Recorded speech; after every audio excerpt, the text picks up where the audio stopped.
Hello, আসসালামু আলাইকুম। আপনারা কেমন আছেন? আলহামদুলিল্লাহ আমি ভালো আছি। দূর দূরান্ত থেকে যারা আমার ভিডিওটা দেখছেন সবাইকে শুভেচ্ছা। আজকে আবার আরেকটা নতুন রেসিপি নিয়ে আসলাম, জিলাপির রেসিপি।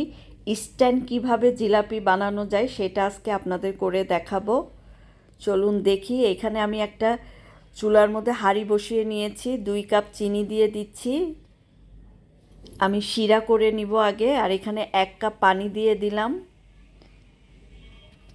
দিয়ে এটাকে ভালো করে নাড়িয়ে নিতে হবে। তারপরে এখানে আমি একটু ফুড কালার দিয়ে দিলাম, জর্দার কালার, চিনির শিরাটার মধ্যে। চিনিটা যখন ফুটে উঠবে তখন আমি এর মধ্যে একটু লেবুর রস দিয়ে দিব, যাতে চিনিটা একদম ক্লিয়ার হয় আর পরে যাতে চিনিটা জমে না যায়। আর এই যে নামানোর আগে আমি একটু মাখন দিয়ে নিলাম। আর এই শিরাটা আপনার বেশি আঠালো হবে না, মানে বলক দেওয়ার পর 10 মিনিটের মতো একটু জাল দিয়ে নামিয়ে নিতে হবে। এখানে আমি একটা বাটিতে 1 কাপ ময়দা নিয়ে নিয়েছি, হাফ টেবিল চামচ বেকিং সোডা নিয়ে নিয়েছি, আর এখানে 1 টেবিল চামচ ভিনেগার নিয়ে নিয়েছি। আপনাদের বাসায় ভিনেগার না থাকলে লেবুর রস দিয়ে দিবেন 2 টেবিল চামচ। আর লেবুর রস না থাকলে তাহলে যদি টক দই থাকে তাহলে 1/4 কাপ টক দই দিয়ে দিবেন। আর এখানে আমি 1 কাপ পানি নিয়ে নিয়েছি ডোটা বানানোর জন্য। প্রথমে অল্প অল্প করে ঢালবেন, পানিটা ঢেলে তারপরে ডোটা বানিয়ে নেবেন।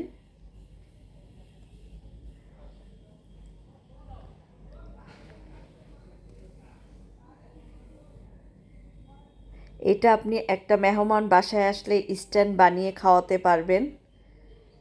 আপনাকে ওই সারা রাত ময়দাটাকে ভিজিয়ে পরের দিন জিলাপি বানানো ওই ঝামেলাটা এখানে নাই। আর আমি 1 টেবিল চামচ ঘি দিয়ে দিলাম। আপনারা ঘির পরিবর্তে 1 টেবিল চামচ তেল দিয়ে দিবেন। ব্যাটারটা ঠিক এরকম হবে, বেশি ঘন হবে না আবার পাতলা হবে না। আর ভালো করে ফেটে নিতে হবে ব্যাটারটা, যাতে কোনো লাম্পস না থাকে। আর আমি একটা পানির বোতলে এই ব্যাটারটা ঢেলে নিয়েছি, নিয়ে চুলায় ফ্রাই প্যানে তেল বসিয়ে দিয়েছি। তেলটা অনেক গরম হতে হবে। এই যে জিলাপিগুলা এইভাবে করে নিচ্ছি। আসলে প্রফেশনদের মতো অত পারফেক্টভাবে করতে পারবো না, ঘরোয়াভাবে যেভাবে পারছি আপনাদের করিয়ে দেখিয়েছি।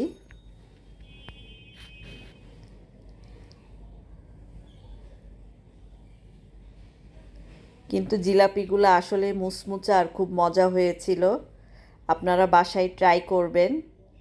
এখন এটা আমি গরম শিরার মধ্যে ঢেলে নিয়ে এটাকে আমি একটু এপাশ উল্পাশ উল্টিয়ে চিনি শিরাটার ভিতরে একটু ডুবিয়ে তারপরে আমি উঠিয়ে নিব।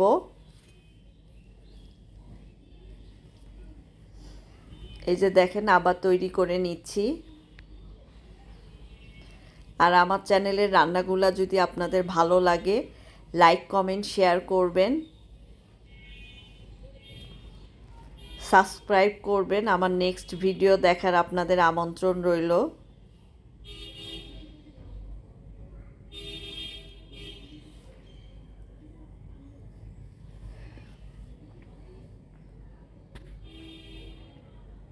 এই যে এইভাবে চিনি শিরার মধ্যে এগুলাকে একটু ডুবিয়ে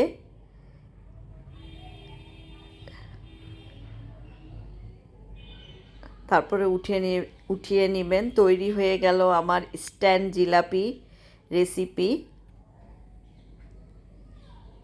খেতে দারুণ মজা।